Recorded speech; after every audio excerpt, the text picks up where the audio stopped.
Hi IELTS Daily fans, I'm with Jed from Myanmar. Hi. Hi. And he's just about to take one of our practice speaking exams. I'm Maddie and I'll be his practice examiner. So have you ever taken the test before, Jed? Yeah, I have. I actually did it back in 2017, and I think it was a good run. Yeah. And do you enjoy taking the test, or is it a bit nerve-wracking? It was a bit nerve-wracking, but I was able to stay calm throughout the speaking test, which I think I did pretty well in. So, yeah. Excellent. And how long have you been living in Australia now for? A total of about 7 years, but it was 2 different blocks, so 4 years before and then 3 years another time. So, yeah. And are you enjoying it? Yeah, I love it here in Australia. But yeah, the plan is to go back though, so I'm just enjoying the time I have here. Great. Well, let's get started. Perfect. Do you think that the IELTS speaking test is difficult? Well, I agree with you. The great news is that we've made some fantastic mock exam videos with a real practice exam, with real students and a real practice examiner. During these videos, I'm going to be looking at what the students do well, how they can improve, and also how you guys can use some of their tips, techniques, and ideas in your speaking test.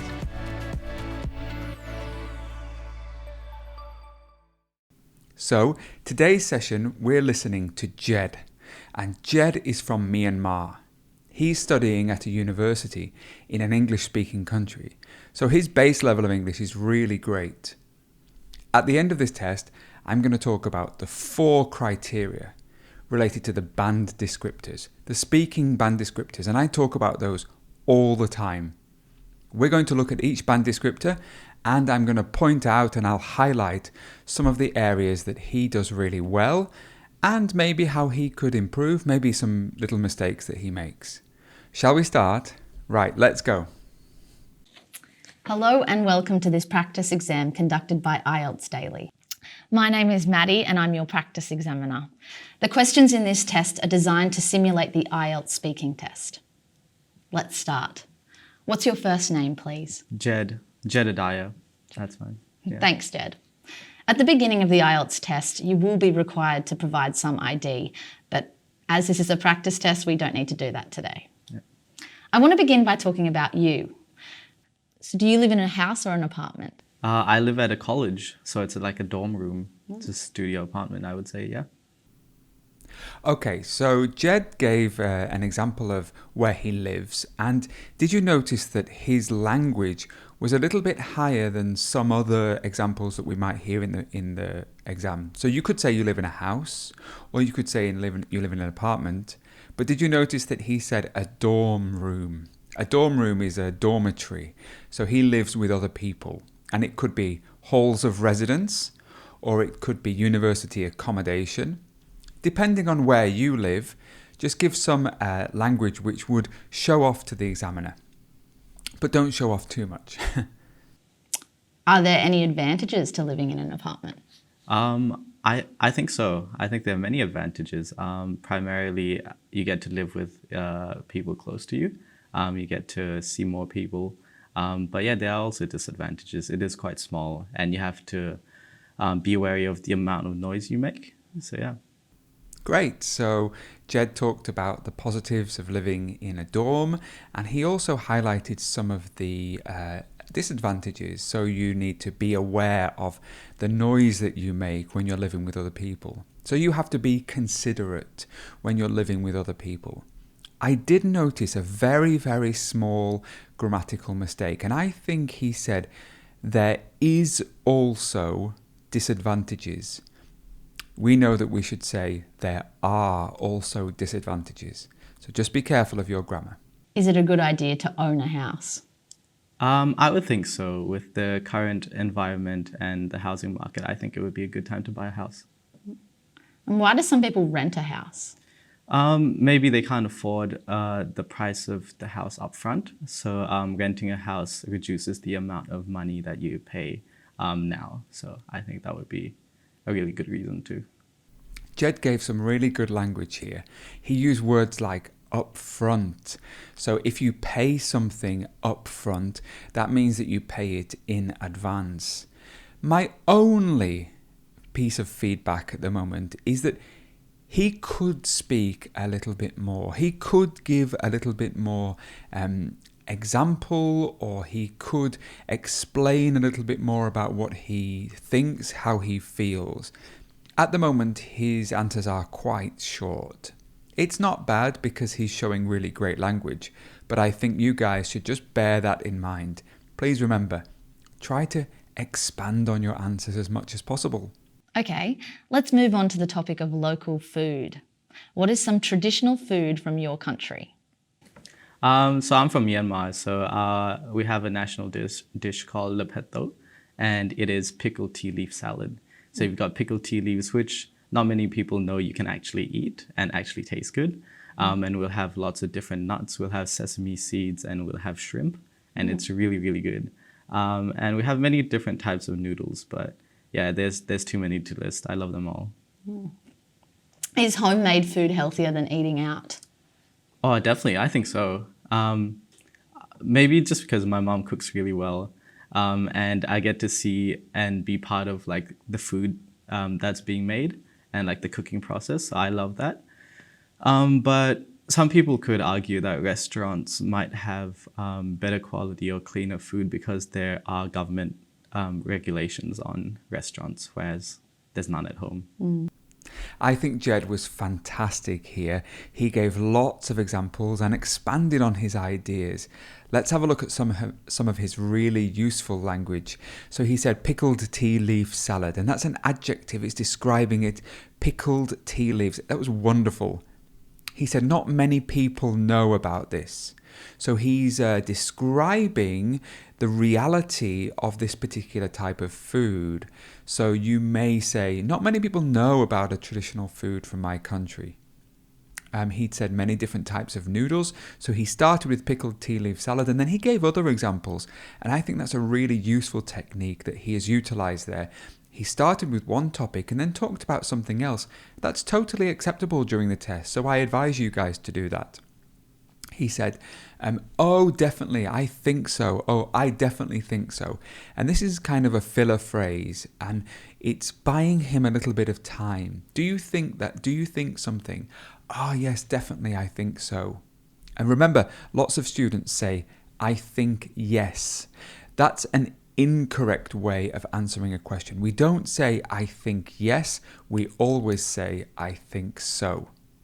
He also said, some people could argue. And this is great because he's acknowledging that other people might think something. They might have a different opinion. So he said, some people may argue that, but actually I think something else. That was really great. And you can use that in your essay as well when you're thinking about two arguments. Some people argue one thing, but I think another thing. He said, I might have better quality or cleaner food.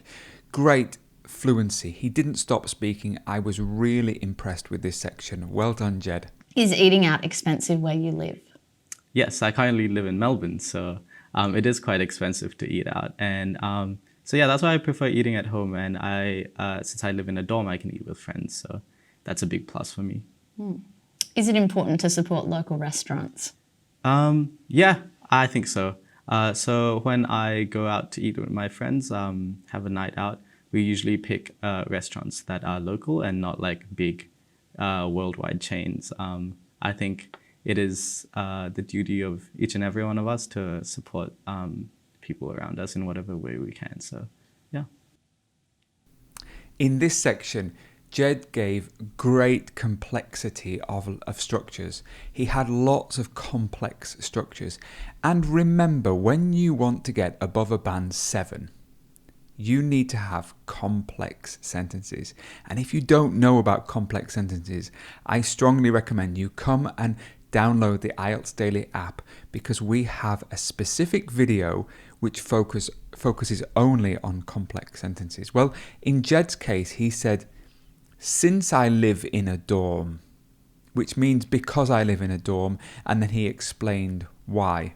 And he also said, when I go out to eat with friends. That's a complex sentence because it has a dependent and an independent clause. Really great language. He also said, worldwide chains. Think about those collocations. It's a worldwide chain. Can you think of any worldwide food chains? I know there are many. McDonald's or KFC, they are worldwide food chains. And then he gave his opinion on the topic. He said, it is the duty of people. Really fantastic work here, Jed. Excellent.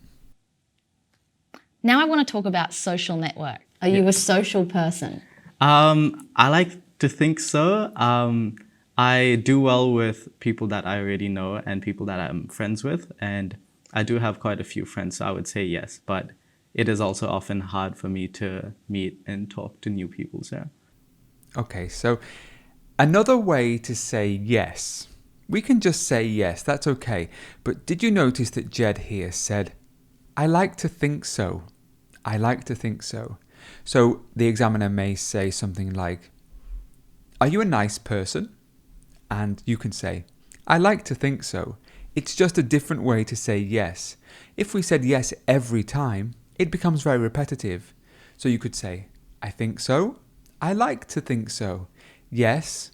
Sure. Lots of different ways to say yes. Try to vary the language that you use. And Jed also said, I would say so. I would say so, which also means yes.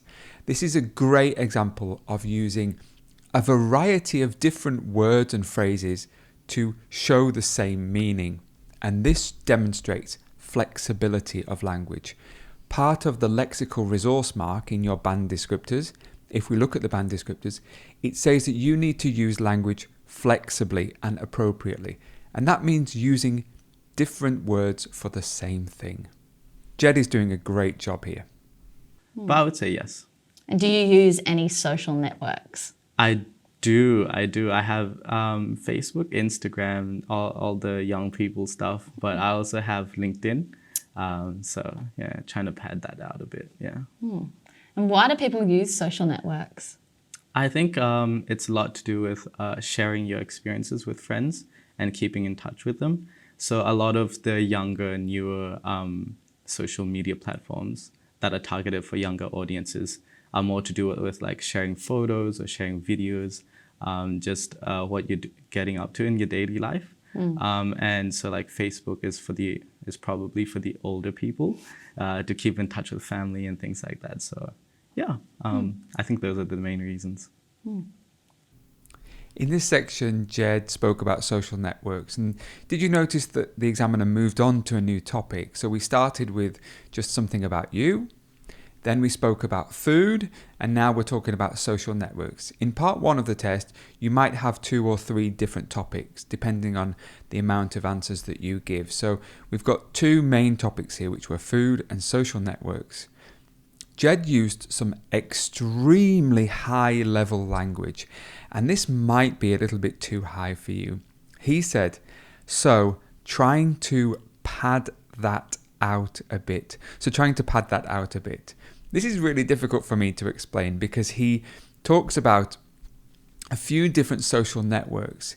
And when we say to pad something out a bit, it just means to fill it. So he has Facebook, he's got Instagram, he's got Twitter, and he might have another social media.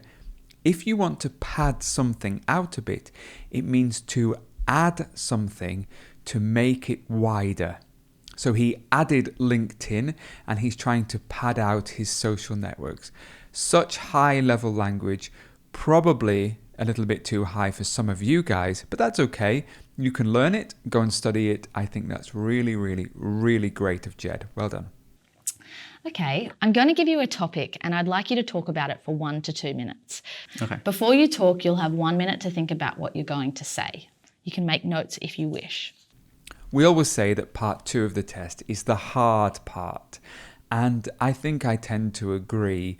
So just be prepared that you could have any topic and you do have to speak for over 1 minute. Let's see how Jed gets on in part 2. Here is a pencil and paper for making notes. And here is your topic. I would like you to describe a time when you changed your plans.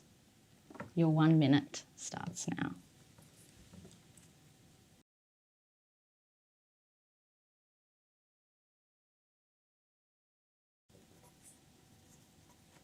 Okay, time's up.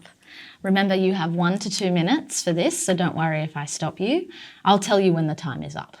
Can you start speaking now, please? Perfect. So before I came to Australia, I had actually decided to go to the US. I was at an education consultant that specialized with universities in the US. And during an expo, one of the colleges said we can offer you a scholarship straight up. Like we promise we'll give you a scholarship if you come to us. And so that was a pretty sweet deal for me. And I thought that would be really nice. I'd never been to the US before. But then my dad said to me, why not explore different options? So then we went to another expo where different universities came. And this time it was for Australian universities. And believe it or not, Trinity College was there and the University of Melbourne was there as well. And they said to me, we can't promise you a scholarship. We think we can offer you one, but there's no guarantees. But we really want you to come with us. And so I had the decision of like whether to take like a guaranteed scholarship or a maybe scholarship. And the decision was hard, but what really made me change my plans was I had originally lived in Melbourne before in Australia. And it was when my dad did his PhD here. And I was here for 4 years and I thoroughly enjoyed my stay. I found the people to be very nice.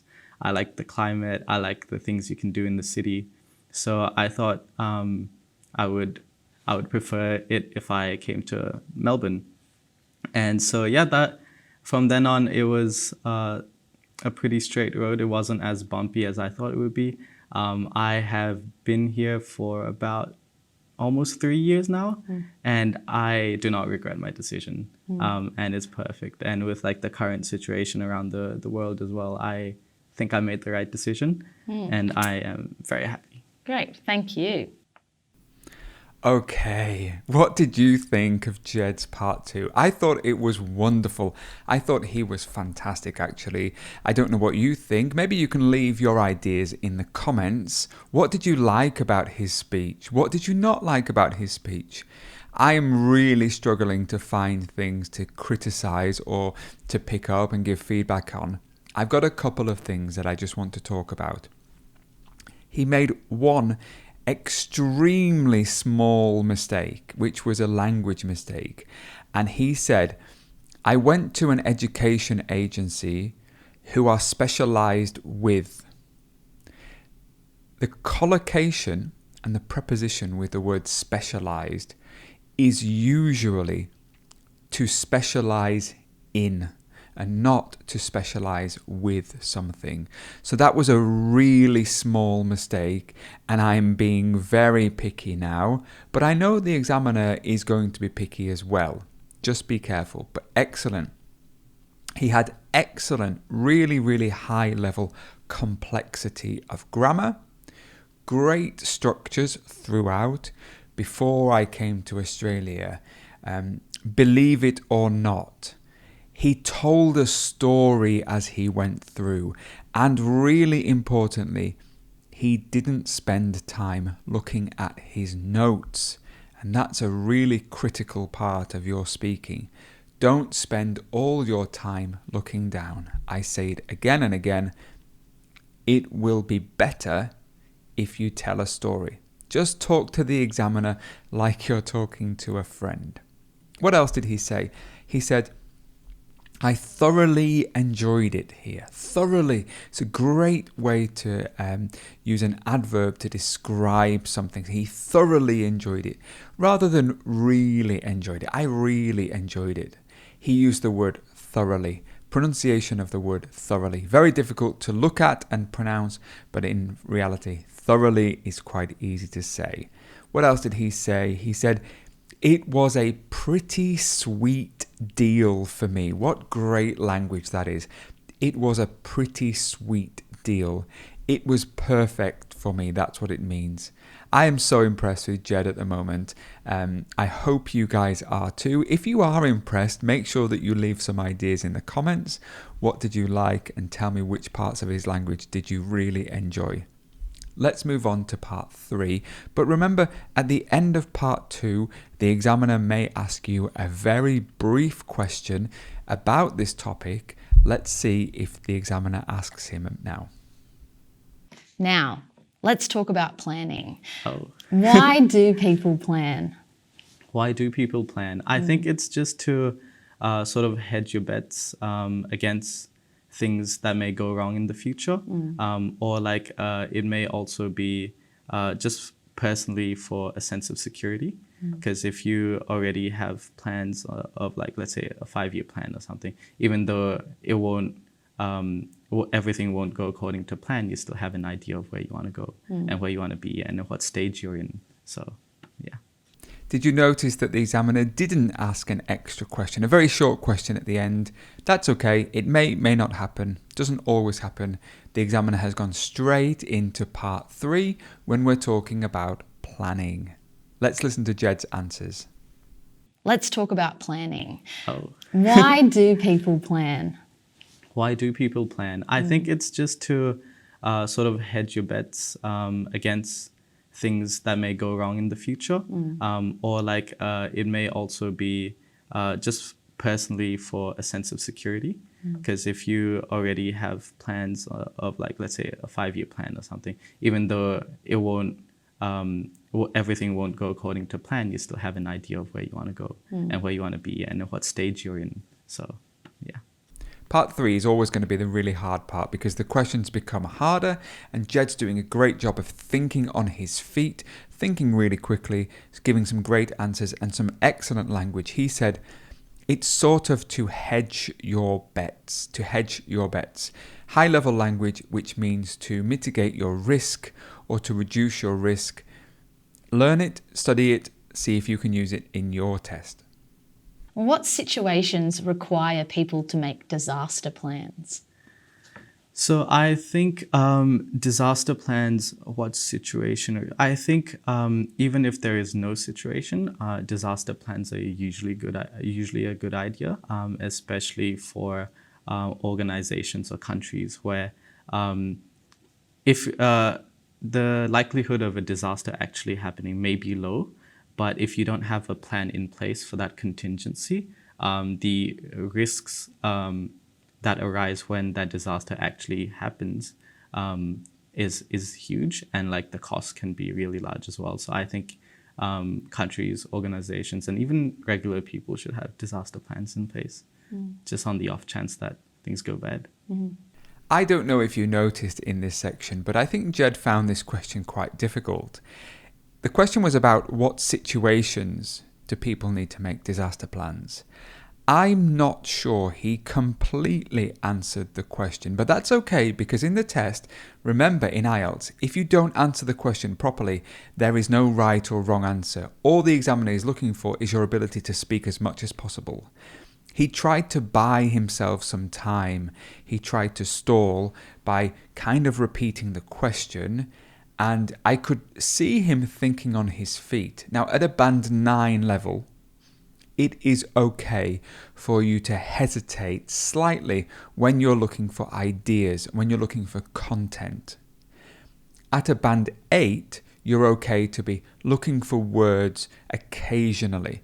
In this example, Jed is looking for content. He's trying to buy some time. I just don't think that he answered the question completely. I think the examiner would probably be looking for words like earthquakes, natural disasters, financial crisis. These are situations when people would be needing to make disaster or emergency plans. So just a bit of feedback there for Jed.